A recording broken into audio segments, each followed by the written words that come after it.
Tingnan mo. Nag-comment siya. Kaya pala may palakulan pala sa inyo kahit kapatid nyo. Ayan, yan ang mga isang ano. Anong sabi dyan, misteryoso? Yung kasabihan na, ang naniniwala sa Yun, sabi-sabi, oo, yan. walang Ba't bait ka sa talagang, sarili. Ano? Yung palakulan na sinasabi, totoo may nangyaring palakulan dyan. May pinalakol. Ngunit hindi kapatid yung namalakol. Yan ang tandaan nyo. Ang tandaan nyo ganito. Kung may nangyari, yung sa kapilya doon sa Diliman, sa ano, yung sa Central. Central ba yun, bro? Talagang Yung pinatay yung 5 estudyante ng PUP, tinorture, tapos tinapon sa Ilog Pasig. Mga ministro at mga diakono. Ano? Huwag mo sabihin hindi totoo yan. Ayan, mga ano talaga yun, pinatay nila, hindi anib, sa kanilang kapilya.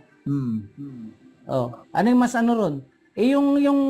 Yung namalakol doon, wala sa kakatinuan yun. Oh, malay ko sa iyo. Hindi mo pala alam, kaya sabi ko sa iyo, ano misteryoso. ikaw yung Ang naniniwala, ikaw yung may problema sa pag-iisip. ang naniniwala sa sabi-sabi, misteryoso, walang bait sa sarili. Yan tandaan mo. Kaya wag ka basta, ito si si Roberto, itong gusto kong kausap eh. Daddy, yo. Hindi, teka. Sandali bro. Makinig ka muna uli.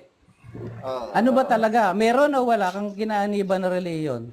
Wala, dati katoliko. Ngayon. Pero hindi naman ako nagsisimba eh. Sige. Pagbibigyan kita, basta maayos lang kausap, pabayaan natin. Kasi siguro pwede mo na sabihin nagsusuri ka. Kung nagsusuri ka, o kung namumuntos ka lang. Hindi mo muntos, tinatanong ko nga kasi may nakikita kasi ako sa mga video nyo eh. Ni Brother Eli. Tatanong ko sana to eh. Ano yon? Okay lang ba? Busisan ko yung busis sa 20, sa 20... Hindi, kapag napatunayan natin INC ito, ayan, pinapakita lang talaga yung kasinungalingan nito. Kaya mas maganda magsabi ka na ng totoo. Kasi makikita naman namin ng ano no. Ito tanong ko. Sige. Ito tanong ko, Daddy Yo. Tuwiran, ha? Sige, ito kasi nakikita ko yung video ni Brother Eli. Yung ang lakas niya magmura eh. Magmura sige. Anong tanong mo? Tama po ba yan? Anong tanong mo? Papakinig ko. Okay lang. Sige. I-post natin yan. Tama ba yan? I-post natin. Sige. Sige, post nyo. Papakinig. Sige. Patunayan nilang nagmumura. Baka may pastor ng born again dito ngayon, ng Iglesia ni Manalo. Patunayan nyo na nagmumura ako. Patunayan nilang nagmumura ako. Patunayan nilang nagmumura ako.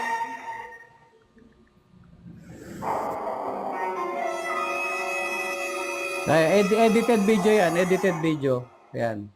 Ha? Ayan no. Kasi Mga pastor na ito, tarantado. Napakawalang nga. Masarap murahin eh. Mga gagong mga pari at mga pastor na ito, tarantado. Napakawalang nga. Anong tanong mo dyan? Masarap murahin eh. Masarap murahin eh. Anong tanong mo dyan? Ayun, yung kagago, tanga, inutil, tarantado. Yung ba yun? Hanapin natin yung video na yun. Kung kanino nakapatungkol yun. Hindi, binanggit dito kung kanino nakapatungkol, tingnan mo. Tingnan mo, boss. Hindi, yung isa. Yung huli. Hindi, yan, ito muna. Sagutin mo muna yung una. Yung sino daw, masarap murahin. Ayan, no? Mga pastor na ito, tarantado. Alam ko na yun, narinig ko na. Ito yung sagot dyan. Ito yung sagot dyan. Mga Saan gagong niya? mga pari at mga Tama, okay na yan. Okay na yan. Okay na yan. Okay na yan. Alam na namin yan. Ito, basahin mo. Si Kristo ba dito nagmura para sa'yo? Hindi bro, pabayaan mo muna yan. Sige, ganito yan. Bibigyan kita ng halimbawa, misteryoso. Kapag sinabi mo bang tanga, yung isang tao nagmumura ka ba? Hindi naman pala Ito yung tanga. tinatanong ko. Ito, Okay, sabi ni bro. Ako mag-ano sa kanya, bro. Sandali ito. Ito sasabihin ko. Kapag ba, halimbawa, makinig ka muna. Alam na namin yan. Ito, pakinggan mo, Makinig ka. Kapag humarang ka pang isa, in-interrupt mo ko, bababa kita. Papaliwanag ko sa iyo kung bakit. Ganito yan. Halimbawa, ikaw, at ang buong pamilya mo, niloloko kayo. Hindi sasabi sa iyo ng katotohanan.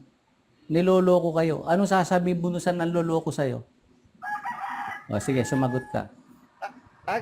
Ganun po pala sa inyo. Pag ganito po pala, pag halimbawa nagkamali Ikaw pala ang yung sumagot ka. Sumagot ka. Anong gagawin mo? Ano sasabihin mo dun sa nanloloko sa'yo?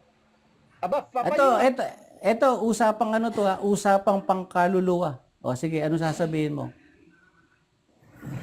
kausapin ko ng maayos, syempre, hindi yung pag may kamag-anak pala kayo mahal sa buhay, pag nagkamali, gaganyanin nyo. Hindi, matagal ng panahon eh. Matagal ng panahon. Blatant eh. Blatant na blatant na panloloko. Oh, blatant na panloloko. Anong gagawin mo sa nanloloko na yun? Hindi kita Ano sasabihin mo sa kanya? Bago ka, sabi niya. Oh, sige. Kakausapin Ito ko na ng lang, Bro maayos. Daddy, Kakausapin mo maayos. Hindi ako magmumura, hindi ako kagaya nito. Ito, tingnan mo. Oh. Tingnan mo yung mura daw Hindi, ko eh. ito na lang. Ah. Bro Daddy, Sabi ni Brother Ah, Eli. Makinig ka ang mura ganito, makinig ka. Ang mura, narinig ko na yan, huwag ko na paulit-ulit. No. Ang mura, kapag sinabi mo sa hindi kinauukulan. Ngayon, kapag sa kinauukulan mo sinabi, halimbawa, gago ka nga talaga, hindi mura yun. Sinasabi mo lang yung katotohanan. Sinabi mo, tarantado ka, dahil natataranta ka na, hindi mura yun. Sinasabi mo lang yung Oy, katotohanan. bakit Ganun yun. itong sinasabi ni Brother Eli na ang sarap murahin eh. Yun nga eh. Ayun mo. Kasi nakaukol nga sa kanila eh. Kaya sabi ko sa iyo, kung ganun ang ginagawa sa iyo, ng yung halimbawa, yung mga pari na yan, niloloko ka. O, isa pa. Isa pang misteryoso kapag inipin mo pa yan, baba ka na. Ayaw makinig eh. Makulit ka eh. Baka gusto niyo ipabasa ko sa inyo. Ito, hindi pagmumura to. Wala pa po akong nakikitang matino na manggagawa sa kasaysayan ng buhay ko. Lahat ko, puro tiwalit. Masakit na salita, nasaktan ako. Sapagkat ako'y manggagawa rin. Pero hindi ko masita yung alam kong nagsasabi siya. Kung hindi ba buong buo na katotohanan niya, nagsasalita sa yung totoo. Wala nang nagkaroon ng takot sa Diyos na kahit isa. Kahit isa. Kaya tumayo at manindigan sa panig ng katwiran. Lahat lupig na ng katwiran. Bakit? Sweldo, hinahanap. Yung tulong niya, yung bahay niya, yung kasaganaan niya, siguro, ang tinatamasan niya. Pero ang iglesia ayaw na niyang pagsilbihan ng totoo. Yan ang pagmumura. Meron pa dyan bro, hindi yung Ano ba yan? eh. Ito yung namin ni Brother Eli kasi ito eh. Dito ako hindi Ano hindi mamin? mapalagay Ano eh. yun namin?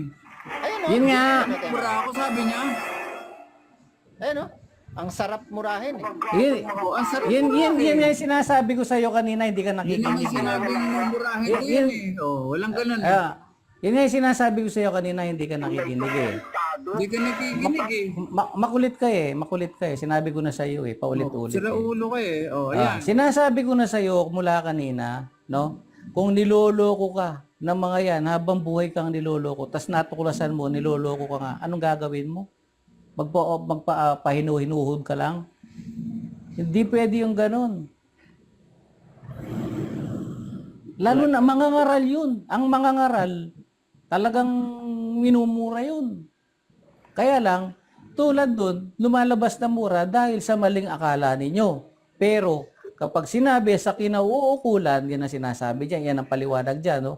Kapag sinabi sa kinauukulan, hindi mura yun. Ngayon, pag sinabi mo gago, hindi naman siya gago, yun ang mura. Bro Daddy, Kuha mo. Bro Daddy, Yan, anong basahin tawag? lang natin itong sinabi ni Kristo.